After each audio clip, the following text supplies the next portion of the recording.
Mon avion a du retard, donc pendant que j'attends, je vais vous expliquer une astuce de l'esprit. Et j'aimerais que vous fassiez particulièrement attention, car c'est peut-être la vidéo la plus importante que vous n'ayez jamais vue de votre vie. Ce que j'aimerais faire à présent est que vous essayiez de vous rappeler de vos dernières pensées avant d'aller vous coucher. Maintenant que vous faites ça, cela va allumer votre cerveau et réveiller celui-ci.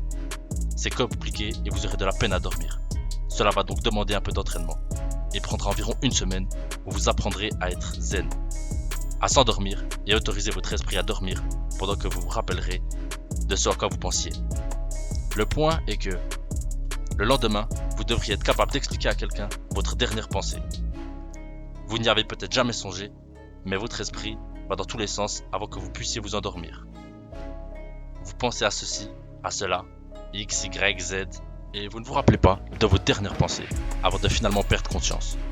Mais une fois que vous avez entraîné votre esprit à se rappeler, quelque chose de très intéressant se produit. Ce qui se produit est que quand vous vous rappelez de votre dernier souvenir, vous commencez à vous souvenir de tous vos rêves et toutes vos pensées que vous avez eues en dormant. Parce qu'on ne vit que au présent. On ne vit que maintenant. Tout ce que vous avez expérimenté dans votre vie est ancré dans votre esprit. Et c'est de la même manière que l'on se souvient d'une expérience réelle que celle d'un rêve de votre inconscient. C'est la même imagination. Quand vous commencez à vous souvenir de votre dernière pensée, en étant conscient et également toutes les pensées inconscientes, ce qui devient vraiment intéressant à partir de là est que vous obtenez beaucoup plus de contrôle sur votre subconscient et sur vos rêves. Vous avez le pouvoir d'affecter vos rêves avec votre esprit et de devenir un rêveur lucide comme je le suis. Je ne peux pas faire de cauchemar car si je commence à rêver de quelque chose qui n'est pas parfait, je claque des doigts et le change. Si mon cerveau commence à chuter dans mon rêve, je claque des doigts et porte un parachute. Je contrôle mes rêves, je contrôle mes pensées. Maintenant, ce qui est vraiment intéressant est que si vous vous rappelez de votre vie entière, vous réveillez votre expérience consciente de la vie que vous avez vécue. Tout est dans votre esprit en tant que souvenir.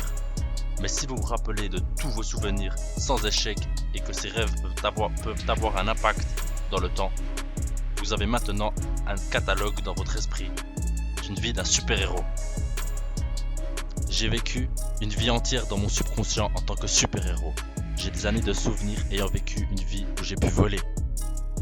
Dites que je suis fou. Je sais que certains d'entre vous ne comprendront pas de quoi je parle. Certains en revanche vont comprendre. Mais le point est que mon esprit a vécu deux vies. Ma vie consciente ainsi que ma vie inconsciente. J'en ai vécu deux et je m'en rappelle de la même manière. J'ai entraîné mon esprit à faire cela.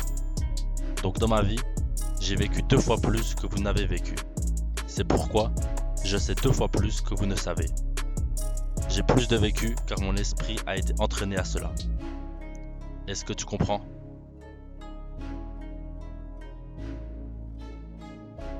Merci d'avoir suivi la vidéo jusqu'au bout. N'hésite surtout pas à t'abonner et à lâcher un like si tu veux plus de vidéos.